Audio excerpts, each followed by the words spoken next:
Controlei. Eu já tentei começar esse vídeo umas 10 vezes. E todas elas eu falei, que parada maluca é essa? Eu não quero fazer isso porque eu tô respirando fundo.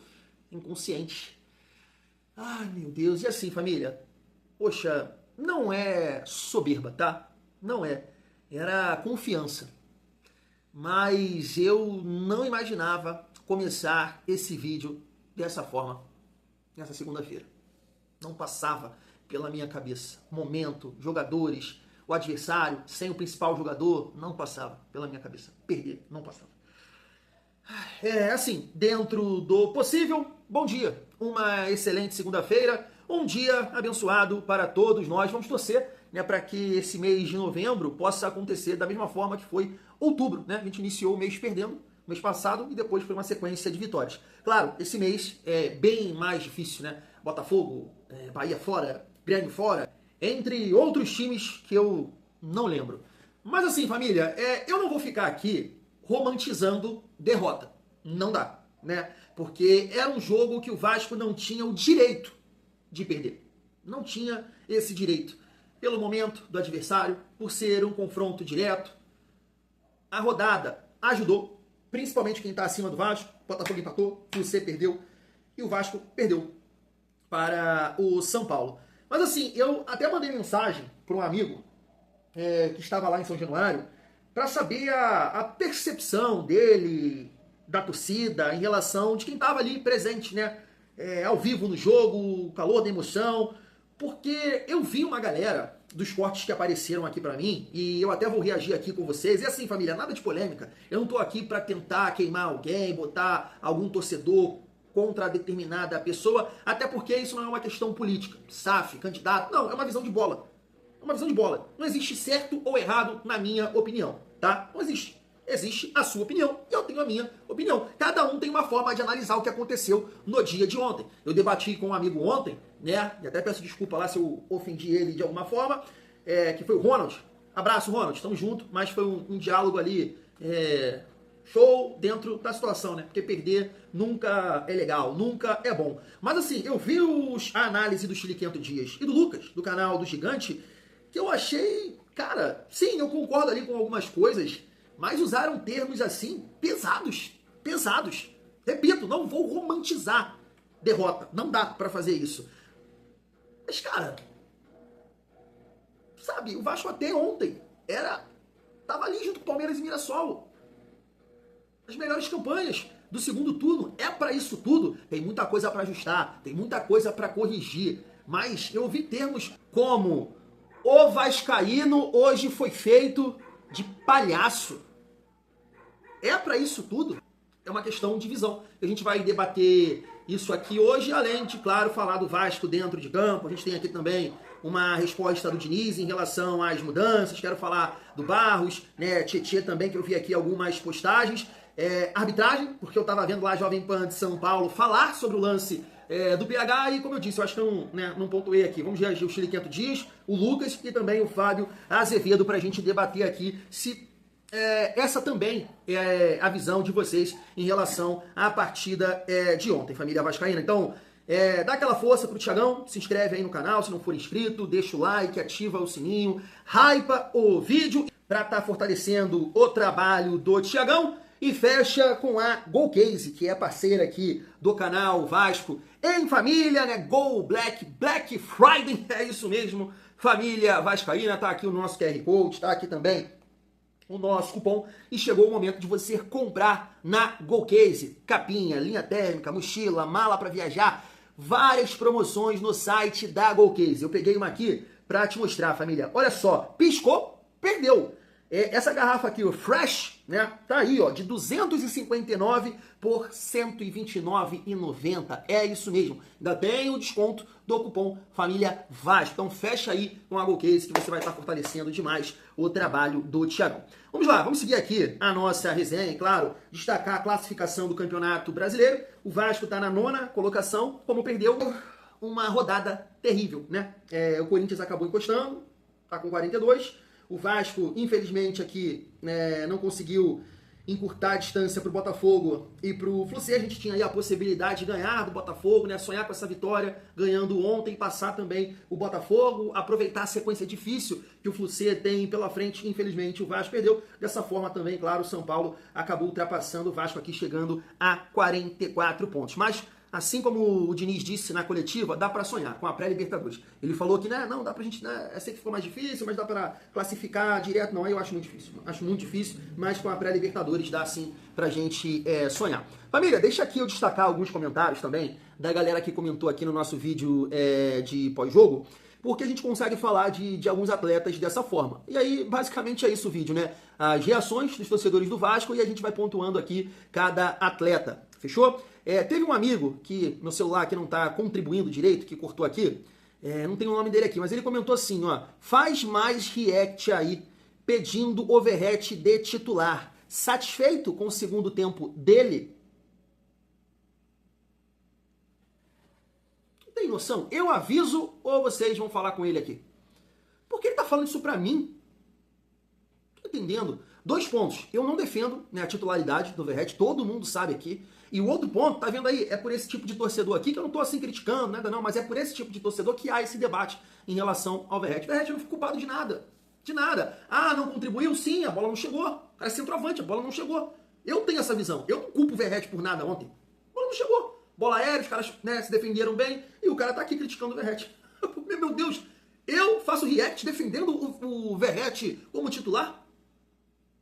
Mas vamos lá, ó. Teve aqui também um amigo, que eu acho que é Samuel, que ele disse o seguinte, ó, eu tava lá e vi. Você pode defender do jeito que for, mas o Andrés Gomes é um peladeiro profissional. Poxa, Samuca, não, eu não vou aqui falar que ele foi maravilhoso. Sim, teve alguns lances que errou, que poderia ter tomado a decisão, poderia ter tomado uma decisão melhor em alguns lances. Mas, irmão, eu discordo de você, tá? Porque, assim, dentro dessa deficiência que ele tem, sim, do último passe, da finalização, cara, falar mal do Andrés Gomes é uma injustiça muito grande.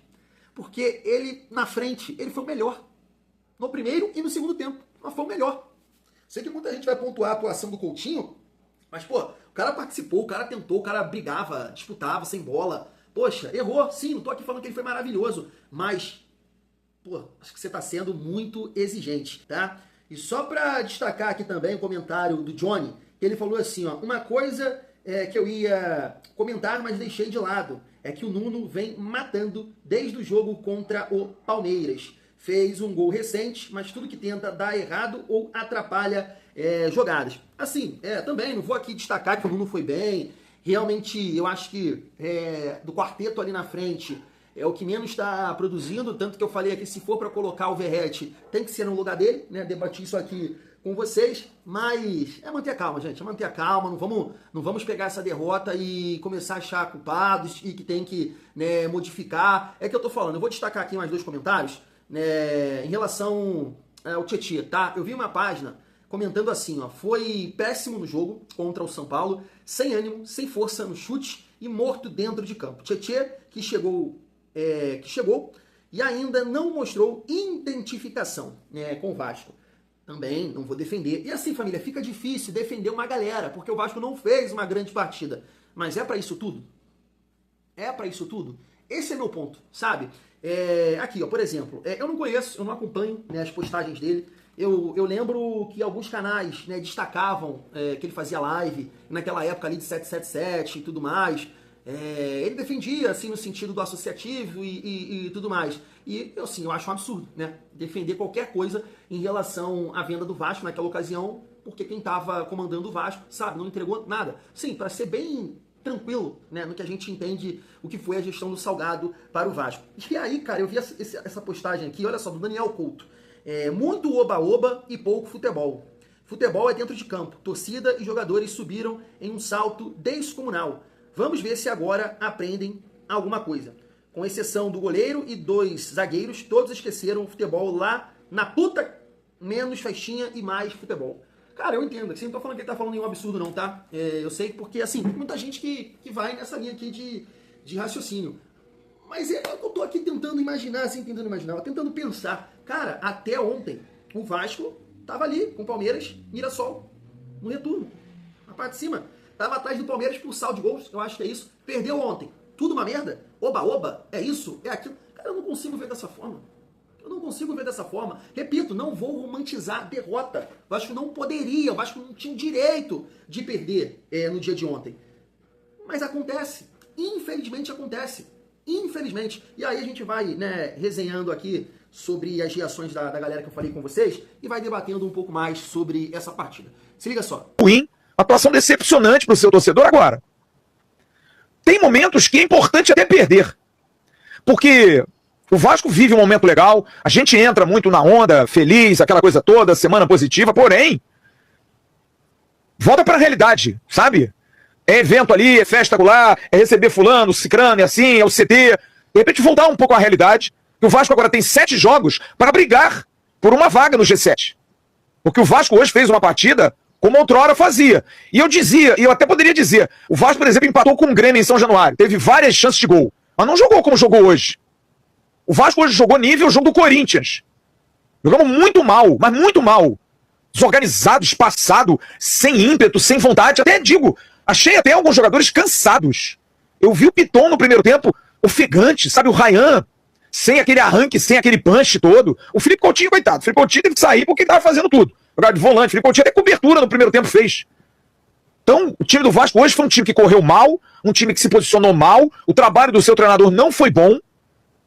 E precisa se organizar, precisa botar de novo, sabe? Botar essa linha da humildade, falar, ó, tudo bem, nós perdemos, não é terra arrasada, não é tudo horroroso, não é tudo ruim, mas volta a fazer o feijãozinho com arroz. Vamos fazer o normal. E vamos tentar criar alternativas que não essa loucura, sabe? Essa doideira que o Diniz fez hoje, pra tentar organizar um time que não vai ter o Paulo Henrique na lateral direita, que se eu fosse o Ancelotti eu nem convocava. Aliás, eu acho que o Ancelotti deve estar decepcionado de ter ido a São Januário hoje, porque ninguém jogou nada. A atuação do Paulo Henrique foi pavorosa, horrível. Todo enrolado, todo mexido, sabe? O Ryan não tocou na bola, o Felipe Coutinho sim. O Felipe Coutinho até teve uma chance, quase que ele fez um gol no passe do Andrés. Mas a atuação do Vasco hoje é no técnico da seleção ter dito assim, mas vem cá, vocês trouxeram aqui pra gente ver isso aí? Sabe? Foi muito ruim. Eu tô dando um exemplo aqui. Não jogaram, mas entraram grandão no jogo, sabe? Estamos grandão, nós somos, porra. Né? Nós somos 8º no Campeonato Brasileiro, 4 jogos sem perder, ok. E existem invencibilidades que são boas, às vezes, serem quebradas. É ruim perder, é chato perder, tô chateado, tô puto da vida, mas tem horas que é bom. Pra cair na realidade. 7 horas que a defesa não toma gol. Tomou 2, pronto. Acabou essa bobagem. Vamos jogar. Vamos fazer gol. Vamos voltar a fazer gol. Passou em branco. Por que esse time não fez gol? Teve chance. Fizeram o torcedor vascaíno hoje. Hoje todo vascaíno ele foi feito de palhaço. Essa é a grande realidade. Hoje todo torcedor vascaíno ele foi feito de palhaço dentro de São Januário. Primeiro, eu não vou tirar a responsabilidade de ninguém aqui.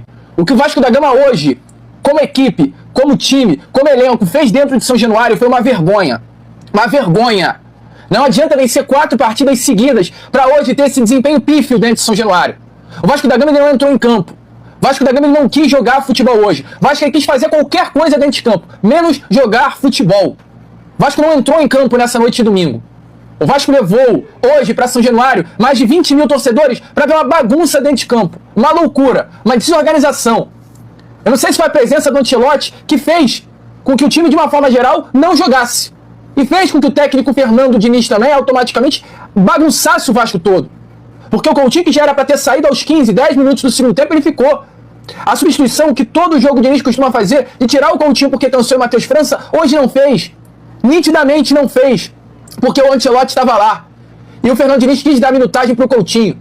Mas o Vasco, desde os 15 minutos do primeiro tempo com o Coutinho, ficou jogando com um a menos. Porque ele não rendeu absolutamente nada. Erro. Erro. Com todo respeito aos sonhos pessoais de Felipe Coutinho, aos desejos pessoais do camisa 10 do Vasco. Mas o Vasco é muito maior, muito mais importante hoje pro próprio Coutinho do que qualquer vaga em seleção brasileira. Qualquer vaga em seleção brasileira. Então hoje, já falo de uma vez, de primeira inclusive. O Vasco da Gama ele perdeu sim por culpa da arbitragem, eu vou falar já sobre isso. Mas perdeu porque jogou de uma forma vergonhosa. Perdeu porque não soube entrar no jogo. Perdeu porque estava focado em 1000 e outras coisas que senão dentro de campo. O Vasco perde para ele mesmo, para sua incompetência ao finalizar e para a eficiência do São Paulo, né? O que a gente pode tirar de lições? E eu já começo dizendo o seguinte, torcedor, sincera e honestamente, não é terra arrasada, a derrota de hoje, ela passa muito pela incompetência nas finalizações. Óbvio que o Rafael está sendo até eleito o melhor em campo, segurou o Vasco, mas se a gente olhar os números, eles falam exatamente o que eu estou dizendo. 25 finalizações, só 8 no alvo. Agora, em relação ao que aconteceu em São Januário, entendo que é um jogo para tirar de lições, porém não é terra arrasada. Acho muito isso mesmo. Pô, mas não existe regularidade com o Diniz. Como não, gente? A gente vem de 4 vitórias seguidas. Como é que não existe regularidade? Então, assim, a gente vem de bons resultados, de boas partidas. Cara, então assim, a gente tem que olhar e olhar o seguinte, cara, hoje não deu nada certo. Várias peças foram mal hoje. Ué, vocês estão fazendo esse tipo de pergunta? É um elogio, sempre. Eu acho... Não, elogio não, vocês questionaram aqui a vida inteira que demorava para mexer. Não, eu acho que o Vasco precisa de um equilíbrio, né? Mas, e eu acho que hoje estava bem equilibrado. A gente não tinha equilíbrio, a gente faltava inspiração para ter mais alguém para chegar. E o Matheus França era essa pessoa, ele sabe jogar nas pontas, sabe jogar de 8. Então ele entrou e hoje ele não entrou muito bem, mas assim, ele entrou muito bem em todos os jogos. A gente não estava jogando mal contra o Vitória no segundo tempo. O Matheus França entrou, uma função parecida, e a gente produziu mais. Mas assim, não adianta a gente achar, às vezes acontece, a gente trabalha. E aquele setor ali é onde conduz o time para fazer o time chegar mais vezes. E o Matheus França é um grande jogador. Ele tem entrado bem, está entrando na sua melhor forma agora, e tudo bem, vamos para a próxima agora. Mas a intenção era deixar o time ter mais um jogador para chegar, que a gente estava criando chance, mas não estava fazendo. Então era ter um pouquinho mais com o Veguete. É um jogador finalizador, então a entrada do Veguete era um cara que você estava criando, um cara que é acostumado a fazer gol. E o Matheus, que é um meio atacante, mas que sabe jogar de 8, jogou na base de 8, já jogou outras vezes no Flamengo de 8, e entrou comigo de 8 e tem treinado bem de 8, além da função dele normal, que seria o substituto ali do Coutinho, ou do Nuno Moreira, ou pelo outro lado, um ponta meia. Mas as coisas acontecem.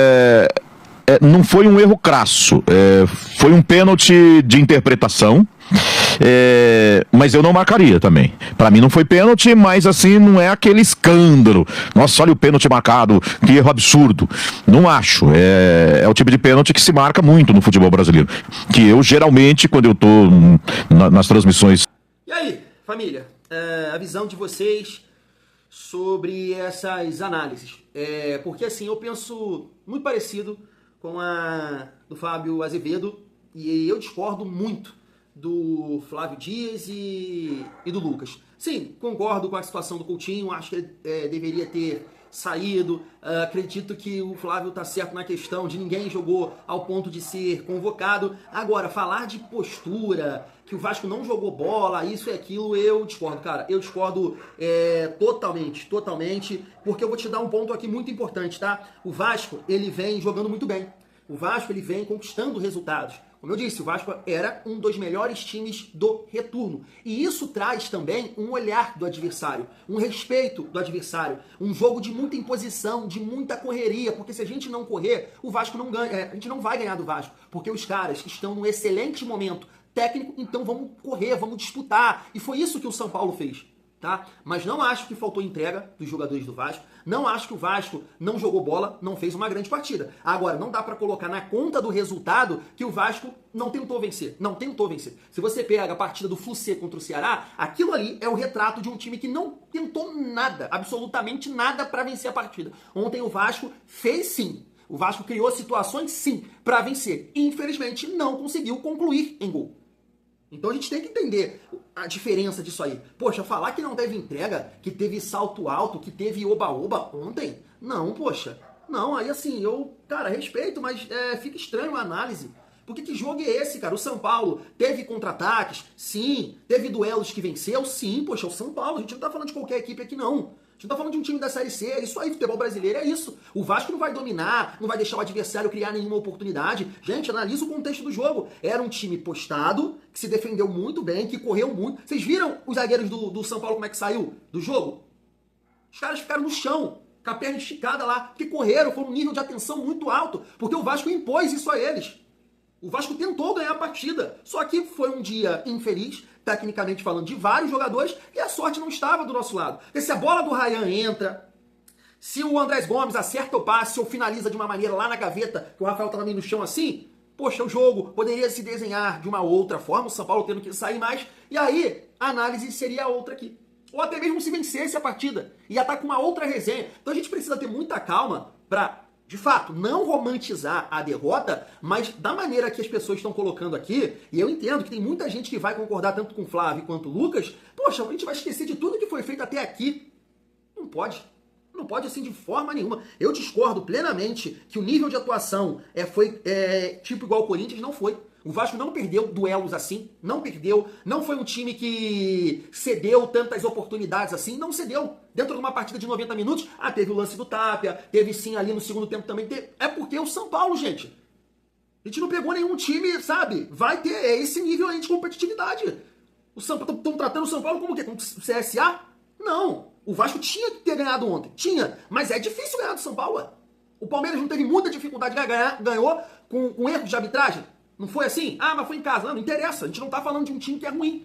Não tá falando. Então eu não vejo essa partida toda, não. Acho que foi um São Paulo que se defendeu muito bem. Contou com o Vasco, que tinha que buscar os movimentos, né, pra tentar ali penetrar, passar a defesa do São Paulo, e quando perdia a bola, o São Paulo tinha jogadores de velocidade. O que eu tanto falava aqui quando o Vasco jogava contra o Palmeiras, quando joga contra um Flamengo, quando vai jogar contra um time que tecnicamente é superior ao seu, você tem que ter jogadores para atacar a última linha, como foi o Tapia. Cara, a única saída do São Paulo em diversos momentos era o Tapia. Era o Tapia. Só que, se a gente parar para pensar que as vitórias do Vasco contra Fortaleza, tá? Contra Fluminense e RB Bragantino, se você comparar com o jogo de ontem, foi totalmente diferente. Totalmente diferente. Totalmente. O São Paulo respeitou muito o Vasco.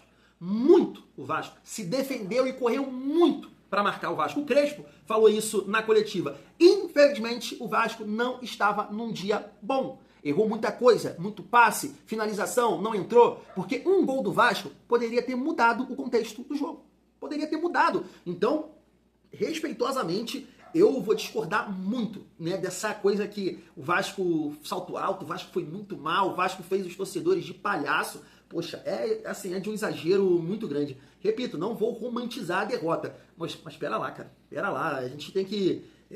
eu tô puto, eu tô revoltado, o time deveria ter vencido ontem, mas, sabe, às vezes a galera passa do ponto, cara, passa do ponto na minha visão, mas eu respeito, né? Muita gente vai discordar, vai concordar, faz parte. Em relação ao Diniz, né? O Diniz ficou ali meio chateado, né, com a pergunta, meio bolado da vida. Mas logo vocês que falam que eu demoro. E assim, cara, eu até falei isso com um amigo ontem lá no grupo de membros, que ele fez a mesma coisa que ele fez contra o Vitória, né? Mas eu entendo, né? O Diniz não pode usar esse argumento, porque eu falei isso lá, e ele deveria ter falado também. Contra o Vitória, um contexto totalmente diferente. Era o Vitória com um jogador a menos. O Vasco... acho que não sei, cara, se já tava 3-3, precisando ganhar. O Vitória sem atacar, né? Era ataque contra a defesa. Então essas modificações de pegar volante, botar pra lá goleiro pra linha, pô, beleza. É o Vitória com um jogador a menos, sem possibilidade nenhuma de contra-atacar. Ontem não. Ontem eu tava até debatendo isso com um amigo, não coloco a derrota na conta dele. Ele é o principal responsável. Não, acho que o Vasco perdeu como um todo. Perdeu, não achei pênalti, como eu passei aí pra vocês, né, a mídia paulista falando, mas também não acho nenhum absurdo ter marcado, mas eu não achei pênalti. Mas o PH, ele deu esse argumento pro VAR, de segurar ali o cara, mas pra mim não é pênalti. Isso não é pênalti porque, assim, cara, assim, uma questão de lógica, tá? O PH tá com os braços assim e, né, pô, teoricamente ele tá tentando segurar o Arboleda para que ele não possa, né, em direção à bola. O Arboleda me cai pra frente, né? Ele cai pra frente, se o cara tá assim, ó, ele não fez assim, ele tá assim, e o cara cai pra frente. Pô, é claramente o Arboleda arrancando o pênalti. Dobrando o joelho, caindo pra frente pra arrancar o pênalti. A arbitragem caiu na dele, e aí, realmente, né, o PH foi. Isso. Eu não achei, mas ele foi. Claro que ele foi. Então, pô, como é que a gente vai tirar a responsabilidade do PH? Como é que a gente vai tirar a responsabilidade do Andrés Gomes, que errou em alguns lances? Como é que a gente vai tirar a responsabilidade do Ryan, que foi muito mal ontem, muito mal, realmente. De tudo ali que o Flávio Dias falou, em relação à intensidade, exposição, em relação ao Ryan, eu concordo. Eu também achei ele muito devagar, muito devagar. Mas é um jogador decisivo. Não foi bem ontem. Não sei se questão física, se foi no sacrifício, mas não foi bem. Não foi bem. Mas aí eu entendo que o Diniz se equivocou nas mudanças. Porque era um São Paulo, diferente do jogo contra o Vitória, como ele citou, completo em campo, né, com 10 jogadores de linha, que estava assim puxando contra-ataques, né? Aconteceu isso no primeiro tempo e no segundo tempo, principalmente com o Tapia, porque o Lucas sem disposição nenhuma, sem força nenhuma. Então o Tapia estava dando essa dificuldade. Quando ele, né, expõe o time, deixa o time frágil fisicamente, foi a hora que o Crespo, inteligentemente, coloca 2 atacantes com mais suco, coloca mais jogadores de meio campo para ganhar os duelos ali, e essa bola não chegar nos jogadores que ele colocou na frente. E o Matheus França, como ele muito bem disse, tava bem. Aí, o Lucas falou ali da questão do Coutinho, né, família? Dele não ter mexido no Coutinho por causa do Ancelotti. Eu teria mexido no Coutinho também, tá? Isso eu concordo. Eu entraria com o Matheus França no lugar do Coutinho, o Verratti no lugar do Nuno. Essa era a minha mudança. Até mexer no meio campo, cara, o Barros perdeu, né, pela primeira vez. É um outro ponto pra gente destacar aqui. Calma. Cara, o Cuesta perdeu pela primeira vez, o Barros perdeu pela primeira vez. Não dá pra ficar, palhaço, terra arrasada, salto alto. Cara, que é isso? Não acho mesmo. O Barros estava bem? Não sei. Não sei porque ele tirou o Barros em relação ao Tietchan. Ele não deveria ter tirado o Barros. Vai tirar o Barros? Cara, coloca o Hugo Moura. O jogo ainda estava 1-0. Não precisava, né? Ele mexeu com 15 minutos, sei lá, 20 minutos. Calma. Equilibra o time e deixa o time do jeito que estava, porque estava dando certo a estrutura. Então seria Andrés Gomes, né, pelo lado esquerdo, Rayan por lá, Verratti de centroavante, o Matheus França na do Coutinho, que estava cansado, Hugo Moura na do Barros ou na do Tietchan, para ganhar as divididas, só que cada um pensa de uma forma. O Diniz pensou que a entrada do Matheus França ali no meio campo daria mais recurso, mais qualidade para chegar no gol, que na visão dele era o que o Vasco precisava, só que expôs o time. São Paulo fez um gol, mas o Vasco parou de dividir, parou de ganhar, né, as divididas e deu no que deu. Então a derrota passa pelas escolhas do Diniz. Eu concordo plenamente. Agora, não acho que ele foi o principal responsável. O Vasco perdeu como um todo, né? Grupo de jogadores, quem entrou, quem não performou, quem não finalizou bem. Como o Fábio Azevedo falou, 25 finalizações, 8 no gol. O Vasco criou sim para ganhar do São Paulo. Jogou sim para ganhar do São Paulo. Infelizmente, encaramos o adversário que deu tudo certo defensivamente, que correu, que lutou, que teve disposição, que respeitou o Vasco o tempo inteiro, entendeu o bom momento do Vasco e, infelizmente, saiu vitorioso. Mas é isso, cada um tem a sua visão. Mas eu discordo plenamente do Chiliquento Dias e do Lucas aí, família vascaína. Não acho que essa terra arrasada, mas, né, agora é trabalhar a visão do jogo contra o Botafogo. Fui!